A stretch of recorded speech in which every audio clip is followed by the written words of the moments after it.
आज इस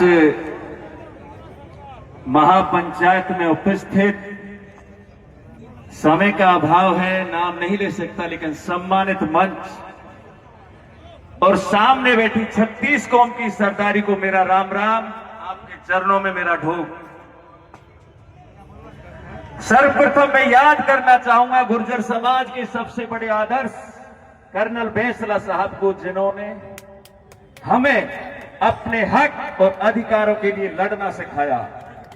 आज से 20 वर्ष पहले ये सैलाब नहीं उमड़ा करते थे। कर्नल बैंसला हमें बस बेशक छोड़कर चले गए, लेकिन हर गांव में ऐसे सैकड़ों और हजारों कर्नल बनाकर चले गए जो कभी हम किसी की बात ना करके रुक नहीं सकते, थम नहीं सकते। ये जो मामला चल रहा है, रामकेश जी मीणा साहब 2020 में मुख्यमंत्री के सलाहकार थे। उस वक्त उन्होंने कोर्ट में याचिका दायर की थी और 2022 में उसको खुलने के आदेश आए थे। हमारी टीम के साथी कुलदीप छावड़ी और सब टीम ने मिलकर के भी याचिका लगाई थी नदी में पानी के लिए। उसके बाद ये नदी की ढाई टीम जो काम कर रही है, 2-4 साल पहले बिल्कुल जीरो पर थे, जिस प्रकार कर्नल साहब ने घर घर जाकर के अलग जगाई थी और उसका परिणाम बाद में आया था। इसी तरह से अभी थोड़े दिन पहले हम सब पूरी टीम ने मेहनत करके आज आपके सामने जो है सैलाब उमड़ा हुआ है, इस टीम को धन्यवाद देना चाहता हूं मैं। दिन रात मेहनत करके हमारी जो नदी इतने दिन से सूखी, वो गलती हमारी समय के हिसाब से करवट सब कोई लेता है, लेकिन अब 2 मोर्चे अड़े हुए हैं।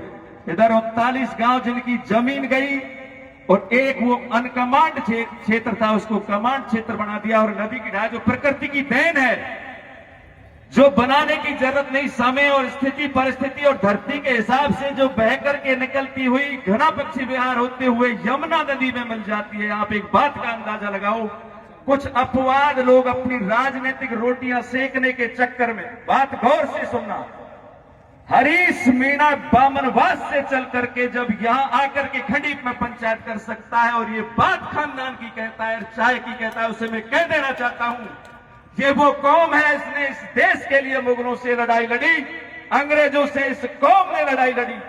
और भारत देश जब आजाद हुआ था, हमारी कौम से जन्मे सरदार वल्लभ भाई पटेल, जो प्रधानमंत्री, जो राष्ट्र का सबसे बड़ा पद होता है, उसके प्रबल दावेदार थे। उस कमेटी में जितने सदस्य थे, एकमात्र मत पंडित जवाहरलाल नेहरू को मिला था, बाकी मत पटेल को मिले थे। लेकिन इस देश की सुरक्षा, देश की अखंडता के लिए उसने अपने आप को पीछे ले लिया। इस कौम की क्या मुकाबला कर सकता है? भूल कैसे गया पन्ना धाय को, जिसने अपने बेटे चंदन को मेवाड़ के वंश की खातिर आंखों के सामने कटवा दिया। आप बात करते हो चाय की, आप बात करते हो खानदानी लोग कभी छोटी बातों पर औकात नहीं दिखाते। कह देना चाहता हूं मैं स्पष्ट, एक बात और कह देना चाहता हूं, ये दोनों बिरादरी एक रोटी के 2 टूक कहते हैं हमारे बड़े बुजुर्ग हमें। गुर्जर और मीणा का मेल एक रोटी के 2 हिस्से बताए गए हैं, लेकिन कुछ राजनेताओं के चक्कर में अपनी राजनीतिक रोटियां सेकने के लिए इन समाजों में कड़वाहट पैदा की है। कुछ समय पहले जो समाज में कड़वाहट पैदा हुई थी, वो खाई भरी नहीं, उससे पहले दूसरी खाई खोद करके तैयार कर दी। आप सबसे निवेदन है, इन बातों पर ध्यान नहीं दें। मीडिया वालों से भी मैं कह देना चाहता हूं, और जितने भाई यहां मेरी आवाज सुन रही है, मीणा बिरादरी, एक बात का जवाब दो कमांड क्षेत्र के लिए। जहां से कमांड क्षेत्र नहर जाती है, जहां तक खत्म होती है, क्या उसमें स्पेशल मीणा ही मीणा बसे हुए हैं क्या?